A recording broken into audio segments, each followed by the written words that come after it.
sou fruto do seu trabalho, há 13 anos caminho com esse homem de Deus e tenho visto que para e penso tem sido um verdadeiro numa distribuição Buena Vista Filmes e dublado nos estúdios da Vindi.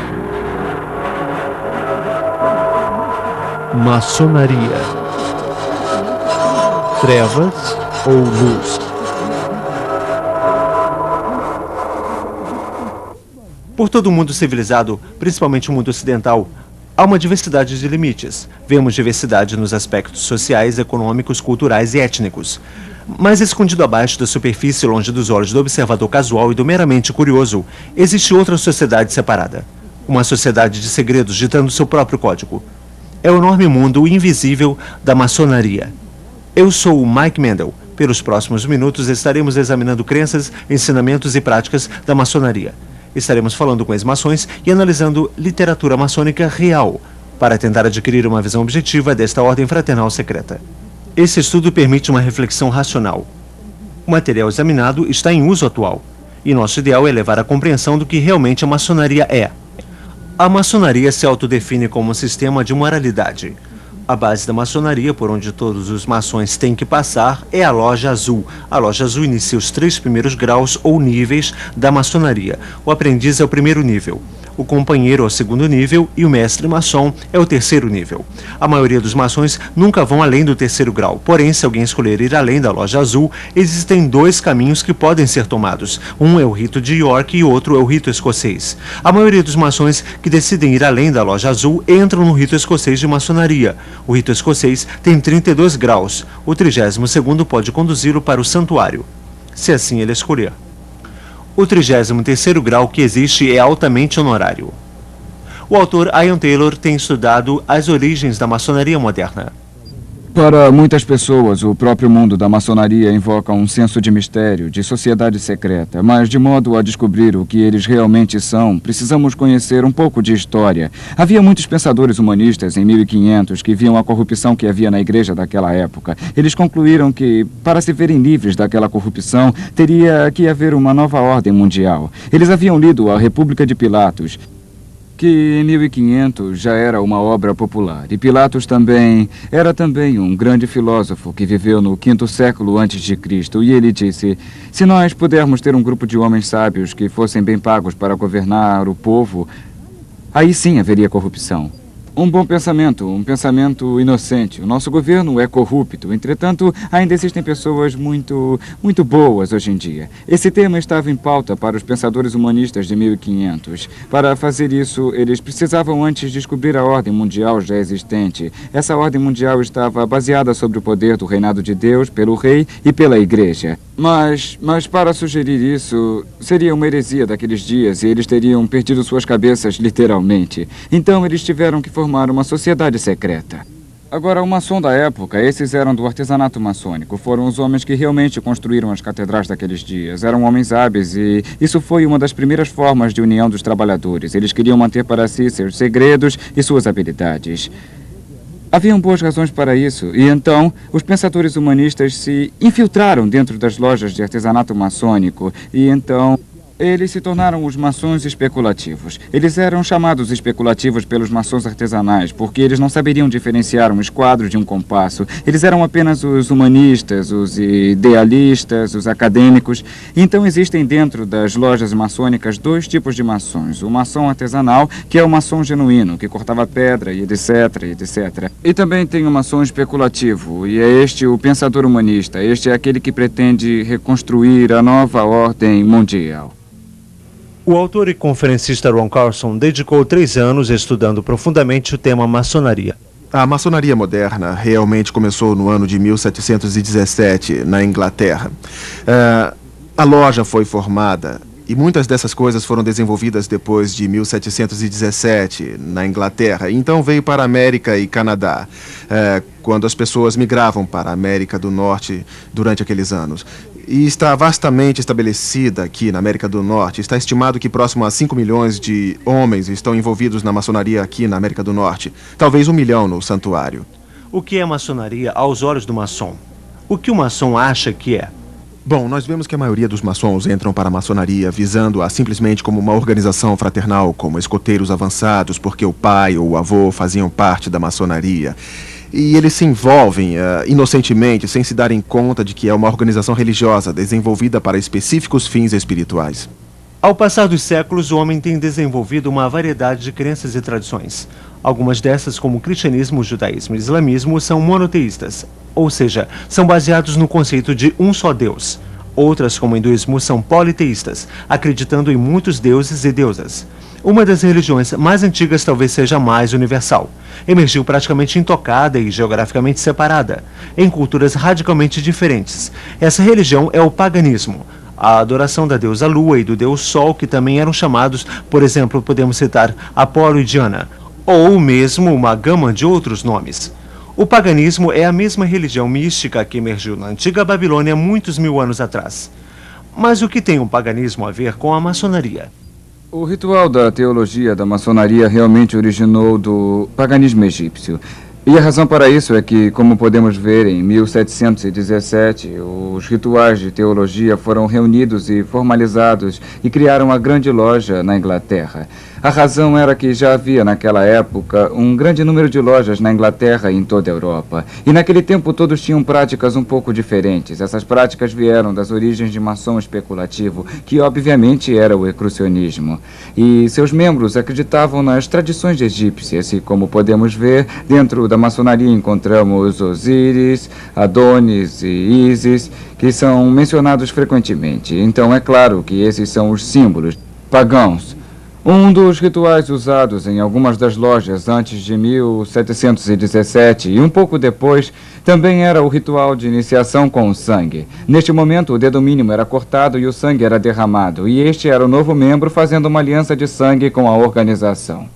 O que acontece é que quando o maçom se une à loja, ele primeiro entra no que é chamado de loja azul.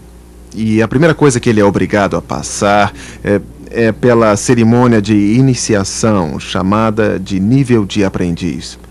E nesta cerimônia de iniciação, parte da sua roupa será tirada e uma venda será colocada sobre seus olhos e uma corda em seu pescoço. E ele vai ser trazido para a porta da loja maçônica. Ali uma pessoa se aproxima dele e o conduz até lá dentro. E ali ele vai se achegar ao altar. E o mesmo maçom vai ficar atrás do altar e, depois do altar, fica um homem chamado Venerável Mestre. Hoje percebemos que quando um novo membro se junta à organização, ele se ajoelha com os olhos vendados e com o peito nu. O mestre da loja encosta uma espada de ponta afiada no peito esquerdo. E eles são inquiridos com os olhos vendados a fazer um juramento de sangue, para não revelar os segredos da maçonaria, ou eles perderiam sua vida. Todo maçom coloca seu dedão em sua garganta e faz o juramento de sangue, para não revelar os segredos da maçonaria ou terá sua garganta cortada de orelha a orelha, seus intestinos rasgados serão dados aos animais.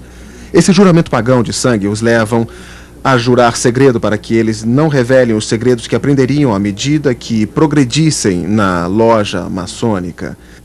Agora, a maioria dos homens vão entrar no rito escocês e progredir até o 32º grau. E em cada um desses graus, eles irão adorar deuses diferentes, deuses egípcios, deuses da Pérsia, deuses gregos. E eles fazem uma série de rituais. Agora, muito disto é camuflado com símbolos e alegorias para que os maçons que os fazem não entendam inteiramente o que estão fazendo. Nos níveis da loja azul, o principiante é iniciado para a trindade egípcia de mistérios antigos do Egito. E a trindade egípcia é escondida do principiante. Ele não sabe tudo pelo qual ele está sendo iniciado, não lhe é mencionado. Mas se eles lessem seu livro que explica os símbolos e a alegoria, se torna muito óbvio em que eles estão envolvidos. Eles estão envolvidos em adoração idólatra e pagã. Muito dela está baseada na Cabala, que é o livro de ocultismo do Antigo Egito. Está baseado em paganismo egípcio e adoração da natureza. É realmente isso. Está baseada na adoração no poder regenerativo do macho e no poder regenerativo da fêmea. É o resultado. Qualquer historiador iria logo concordar que o paganismo era e é uma religião da natureza. Seus rituais eram intencionalmente desenvolvidos ao redor das fases da lua, bem como das estações do ano, etc. Rituais foram desenvolvidos para encorajar colheitas, procurando pela bênção do sol, aquele que dá o calor e é a contrabalança da lua, o tempo de paz para plantar e colher. Desta dualidade de adoração, sol e lua, luz e escuridão, ativo e passivo, macho e fêmea, o paganismo desenvolve direitos de fertilidade baseada sobre o ato sexual e, mais especificamente, órgãos reprodutores sexuais. Esta é uma das razões pelas quais o maçom, quando entra na loja, é obrigado a vestir um avental de pelica branco. O maçom usa esse avental de pelica branco como uma cobertura. O que eles realmente acreditam na maçonaria é no princípio gerador da vida. Você sabe que eles usam o esquadro e o compasso com a letra G. Você vê o esquadro e o compasso com o G nas lojas maçônicas. Uns maçons vão até dizer que é geometria que é geometria do universo, ou que significa Deus. Na verdade, o próprio livro deles diz que é o princípio gerador da vida. Que o compasso, não o esquadro, representa o feminino e o compasso descendo sobre ele representa o macho que está fertilizando a fêmea. Este é o princípio gerador, o órgão masculino é o que traz a imortalidade na vida. Veja só, quando eles falam de imortalidade, eles estão falando sobre a recriação da vida através do ato sexual. E isso é o que eles estão cobrindo com o avental de pelica branco, e é por isso que a mulher nunca pode ser maçom. Ela não tem o princípio gerador da vida, por isso eles orgulhosamente usam em sua lapela o esquadro, o compasso e a letra G. A maçonaria usa símbolos pagãos egípcios com frequência, como podemos perceber, e um que vem em minha mente é o obelisco. O obelisco é um pilar de pedra alto, com base quadrada e o topo de pirâmide. E isso era usado pelos egípcios como um símbolo de ressurreição. A ideia era um símbolo fálico faraônico, ficava erguido e ereto como um símbolo de procriação, onde a pessoa era ressuscitada através de seus descendentes. Esse era o seu argumento. Bem, a mesma coisa se explica hoje. Por exemplo, onde há um maçom enterrado, com frequência há um obelisco usado para marcar o túmulo. O Sr. John A. Macdonald, primeiro-ministro do Canadá, e George Washington, o primeiro presidente dos Estados Unidos. Ambos tinham obeliscos em seus túmulos. Algumas vezes o obelisco tem o esquadro e o compasso para indicar com toda a firmeza de onde eles estão vindo. E é verdade mesmo? Parece incrível que maçonaria, esse sistema de moralidade, possa ser realmente paganismo, possivelmente bem disfarçado. O ponto dentro do círculo é um dos símbolos mais eminentes. O grão-mestre Albert Pike ensina em O Simbolismo da Maçonaria, página 353. O ponto dentro do círculo é derivado da adoração ao Sol, que é, na realidade, de origem fálica. É um símbolo do universo, Sol sendo representado pelo ponto, enquanto o círculo é o universo. Make afirma mais a fundo em seu manual da loja, página 56. O fálico era a imaginação do órgão gerador masculino. Era representado geralmente por uma coluna, que na sua base era rodeada por um círculo. O ponto dentro do círculo foi intencionado pelos antigos como uma espécie de poder fálico da natureza, o qual eles adoravam sob a forma única do ativo ou princípio macho, mas do passivo ou princípio da fêmea. O paganismo reconhecia e adorava esses poderes como a força criativa na natureza. Albert Pike era Gran Comandante do Rito Escocês em 1800. Do seu livro Morais e Dogmas, o Sol e a Lua representam dois grandes princípios ou geração, o ativo e o passivo, o macho e a fêmea. Ambos brilham sua luz sobre seus descendentes, a estrela brilhante ou Horus. Essas autoridades maçônicas concordavam que o simbolismo da maçonaria era ocultista e era derivado do paganismo.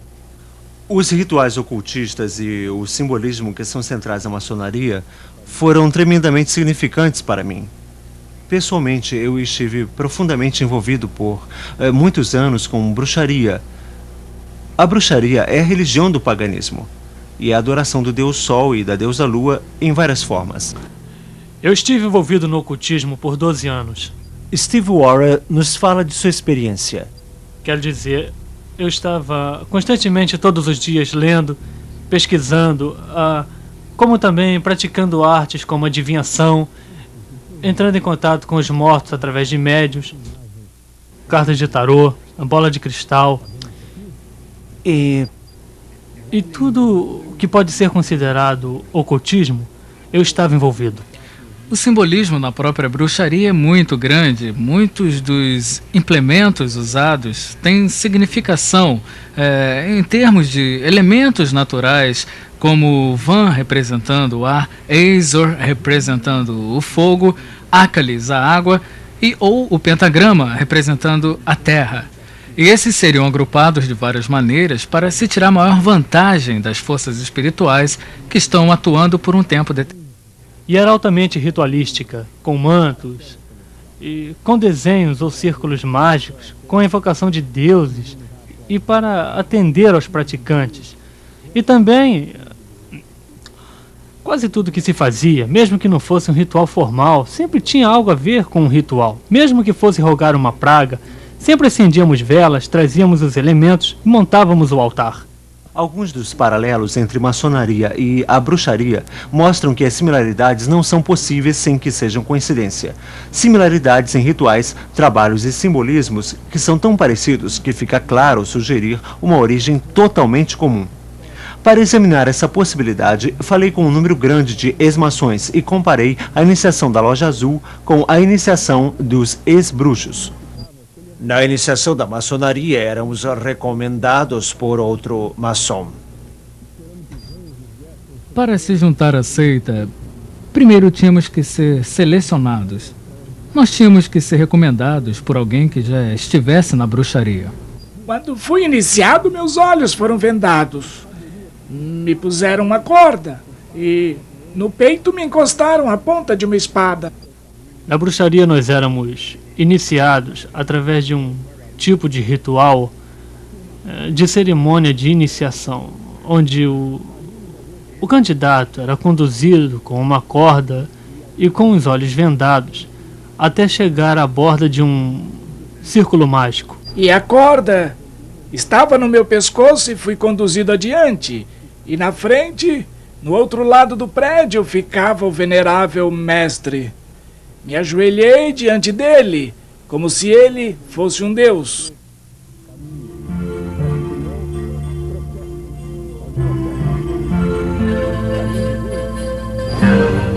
Quando fui iniciado na loja, um tipo de faca foi posta em meu peito esquerdo. Fui avisado que se eu revelasse qualquer um dos segredos da maçonaria, eu seria punido. Quando você era apresentado ao sacerdote, uma espada era posta no seu peito, você fazia um juramento de sangue, prometendo ser fiel aos segredos da bruxaria. Quando você está na sala, a venda é tirada de você, e essa é a hora em que você diz que está vindo das trevas para a luz. Durante a cerimônia de iniciação, o iniciante é conduzido pelo sacerdote e é desafiado na beirada do círculo por alguém dizendo: "Quem está aí?" A resposta é: alguém do mundo das trevas. Nossas orações terminavam com "assim seja". Um dos outros aspectos e também características da bruxaria é que sempre ao final de qualquer feitiço ou ritual, onde o poder era liberado, pois era aqui que era liberado, falava-se então "assim seja". Fiquei muito intrigado ao saber que a bruxaria e a maçonaria tinham tanto em comum. No entanto, os seguidores da bruxaria dispensam um conceito bíblico de Lúcifer. A maçonaria vai tão longe que realmente chama Lúcifer de Deus, nas palavras do soberano pontífice da maçonaria universal Albert Pike. Sim, Lúcifer é Deus. Infelizmente, Adonai também é Deus. A verdadeira e pura religião filosófica é a crença em Lúcifer, o igualitário a Adonai. Mas Lúcifer, Deus de luz e Deus de bondade, está lutando pela humanidade contra Adonai, o Deus das trevas e da maldade. Ouça as palavras do maçom do 33º grau Manlip Hall. Quando o maçom descobrir que a chave do guerreiro é a correta aplicação do dínamo de força vivente, então ele aprenderá o mistério da sua arte. As forças agitadas de Lúcifer estão em suas mãos e antes que ele possa dar passos à frente e para cima, ele deve provar sua habilidade em aplicar essa energia. Dos literalmente milhões de maçons do mundo todo, quantos estão realmente conscientes do real significado dos símbolos maçônicos? A resposta é bem poucos. Como a maioria dos maçons nunca ultrapassam o 3º grau da loja azul, a classificação de mestre maçom, a maioria deles nunca descobrem no que estão envolvidos. E nunca vão descobrir o que é maçonaria, a não ser que tentem entrar nos níveis mais altos do rito escocês ou do rito de York. De fato, eles não são só ignorantes, são deliberadamente enganados por seus superiores na loja.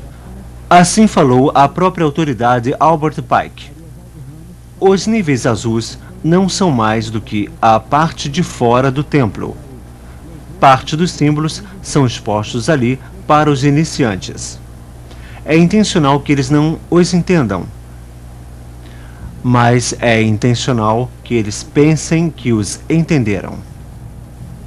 Quando muitos maçons passam pelos primeiros 3 graus, tornam-se mestres maçons e param por aí, pensando que é somente uma organização fraternal. E eles não percebem que seus líderes têm conscientemente mentido e os enganado porque eles não querem que se entenda os verdadeiros ensinamentos da maçonaria. Eu comecei com boas intenções, achando que estava entrando numa fraternidade de fato muito interessada em ajudar pessoas. Mas agora eu percebo que em escalões mais baixos, níveis inferiores, você não sabe toda a verdade. O significado da loja, o que ela era para mim, um grupo de pessoas que estavam ali para ajudar os outros. E haviam diferentes coisas assim, que se podiam perceber na loja. As pessoas estavam juntas, unidas por algo, e pensei ser uma organização cristã. O que fazia alguém pensar que a loja maçônica era um lugar cristão? Era o fato que encontrei pessoas que eram membros da mesma igreja a que eu pertencia, a Igreja Presbiteriana do Canadá, como membros da loja, membros em posições importantes na loja. E acontecia que essas pessoas, dentro dos rituais, usavam citações das Escrituras. Então, isso me fez pensar que eu estava certo. Eles pensam que estão ingressando, na verdade, numa organização cristã. Isso porque, na verdade, os 3 graus da loja azul são validados no espelho cristão. Jesus Cristo é o centro da fé cristã. E, de fato, sem ele não há cristianismo. Isto é porque Jesus declarou ser Deus encarnado e, como tal, não pode ser separado de seus ensinamentos. Ele não ensinou um sistema de moralidade para levar alguém a Deus. Ao contrário, ele disse ser o caminho ao Pai. Na maçonaria, qual é o ensinamento oficial sobre o Messias? Ouça de novo o soberano pontífice do rito escocês, Albert Pike. Ela reverencia todos os grandes reformadores. Ela vê em Moisés, o doador da lei dos judeus, em Confúcio, Zoroastro, Jesus de Nazaré e no árabe iconoclasta grandes mestres de moralidade e eminentes reformadores, e nada mais. Em outras palavras, Jesus foi reduzido a um grande reformador. Nem um pouco diferente de Confúcio ou Zoroastro, mas a Bíblia diz claramente em Atos capítulo 4: em nenhum outro há salvação, porque também debaixo do céu nenhum outro nome há dado entre os homens pelo qual devemos ser salvos. A essência do cristianismo é que o homem é incapaz de salvar a si mesmo. Por esta razão, Deus mandou seu único filho para fazer expiação por nós, morrendo em uma cruz. Isso é tão diferente da forma de ensinar de Mendenhall em seu livro Chaves Perdidas da Maçonaria.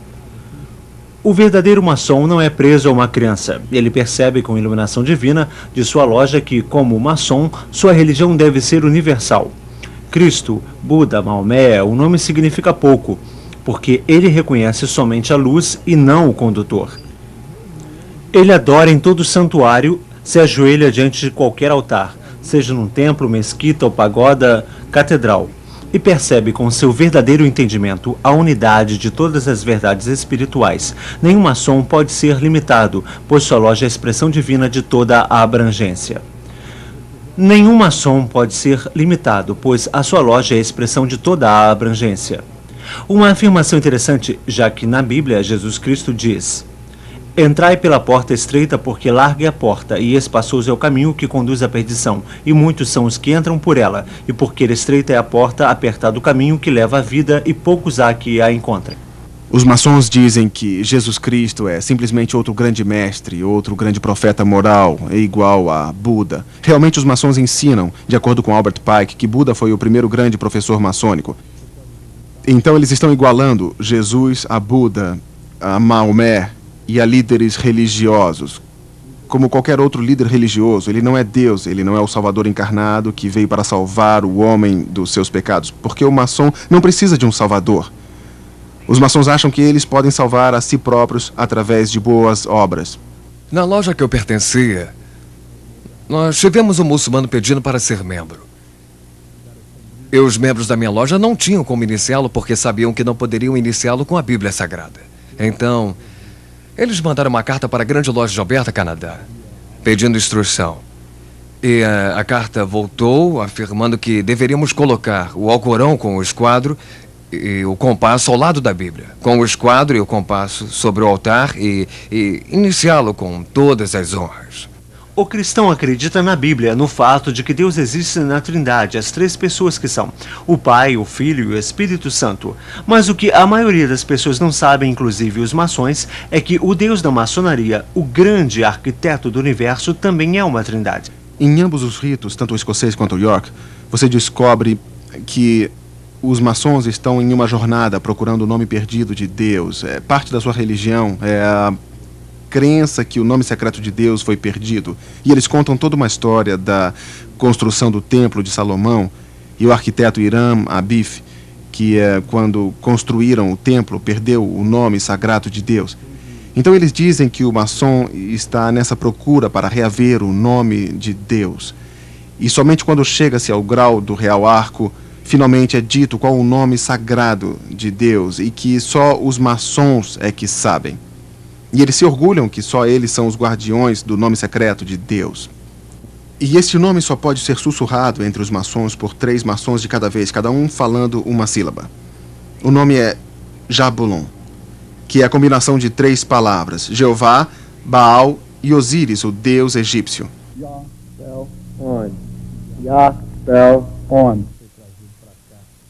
E o que o maçom está adorando na loja maçônica é um deus de 3 cabeças feito de Jeová, Baal, que foi o deus da fertilidade de Baalbac, no Líbano, e Osíris, deus sol egípcio, representado pelo símbolo fálico, que é a adoração sexual do Egito.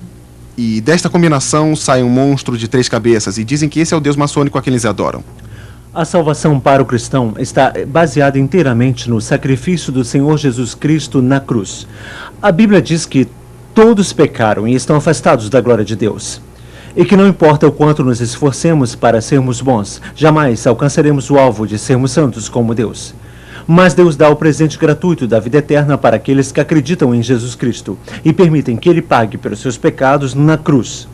Nas palavras de João 3,16... Porque Deus amou o mundo de tal maneira que deu o seu único Filho, para que todo aquele que nele crê não pereça, mas tenha a vida eterna. A salvação para o maçom é algo totalmente diferente. Os maçons estão contando com suas boas obras, algo que a Bíblia diz que não pode salvá-los de fato. O monitor maçônico ensina que Deus, o olho que tudo vê, vai recompensar o homem de acordo com suas obras.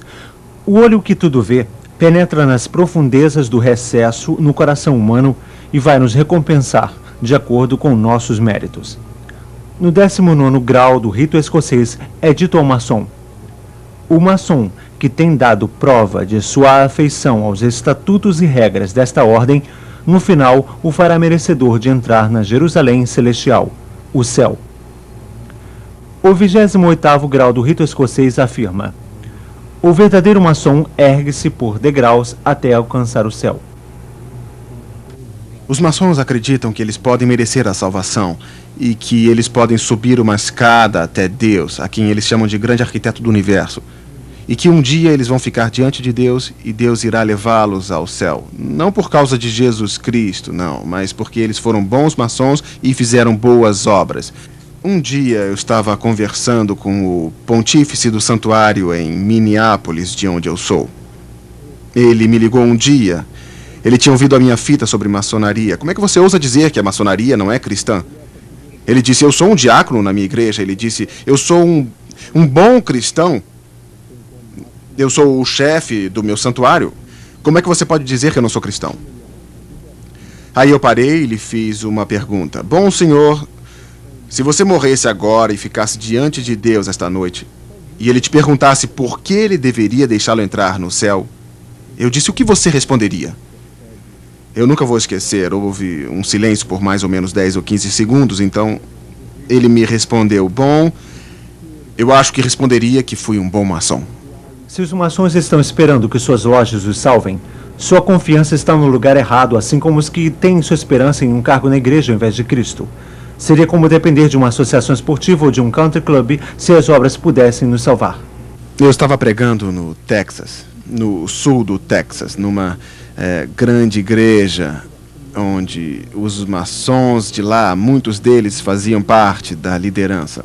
E eles viram a minha fita na manhã que eu fui pregar e eles falaram, nós não sabemos por que estamos deixando você pregar. Você está criticando a maçonaria. E a maior parte da liderança era maçônica, os professores da escola dominical eram maçons. De fato, um dos líderes era o venerável mestre de sua loja na cidade e o outro era o soberano pontífice do santuário. E eles vieram a mim depois do culto e eu disse, bom, vocês têm os livros, procurem em seus próprios livros, dentro do contexto, tudo o que eu falei. Eu dei a eles os capítulos, os números das páginas. Eles ficaram até 4 da manhã daquele domingo vendo todos os documentos em suas próprias bibliotecas maçônicas. Eles voltaram na segunda de manhã e disseram, nós queremos que você saiba, Ron, que todos nós resignamos da loja a noite passada. E nós estamos vendo isso acontecer por todo o país, quando os maçons tirarem o embrulho e examinarem o conteúdo do que estão envolvidos e eles vão descobrir que estão mesmo numa seita não cristã, pagã e idólatra e que nenhum cristão deve fazer parte. Neste vídeo, tentamos ser objetivos. Nós não temos nada contra a organização maçônica nem com o indivíduo maçom. Não existe nenhuma dúvida que grande quantidade de bondade tem sido feita em nome da maçonaria e que a moral de alguns, se não de muitos maçons, é de nível muito alto. Mas isso, infelizmente, não é a questão. A questão real aqui é a religião pagã que tem mais em comum com a bruxaria do que com o cristianismo. Chega a hora em que você diz que veio das trevas para a luz. O seu Deus não é o Deus da Bíblia. É o Deus Jabulon, um composto de Jeová, Baal, o Deus da fertilidade, Osíris, o Deus Sol egípcio de adoração fálica. Sua forma de salvação não é a cruz de Cristo, mas o sistema de moralidade e boas obras para alcançar a tão almejada loja celestial. E para o maçom, Jesus Cristo não é o sem pecados Filho de Deus, mas é rebaixado à posição de um simples reformador, que não é diferente de Buda, Confúcio ou Maomé. É aqui que levantamos a questão com a maçonaria. O mesmo Jesus que afirmou ser Deus em carne humana, afirmou ser o único caminho ao Pai. Também disse que não podemos servir a dois senhores. Se você é maçom, você tem que tomar decisão. Você não pode ser um cristão e permanecer na loja maçônica. Ou você deixa seus pecados serem levados à cruz de Jesus, ou então tente pagar por eles em um sistema de moralidade e boas obras. Há versículos na Bíblia que afirmam que devemos sair das trevas. E diz também que as trevas não têm contato com a luz. E também o livro de Provérbios afirma que existe um caminho que parece reto ao homem, mas conduz à morte. Então o meu conselho para as pessoas é que se afastem de tudo isso.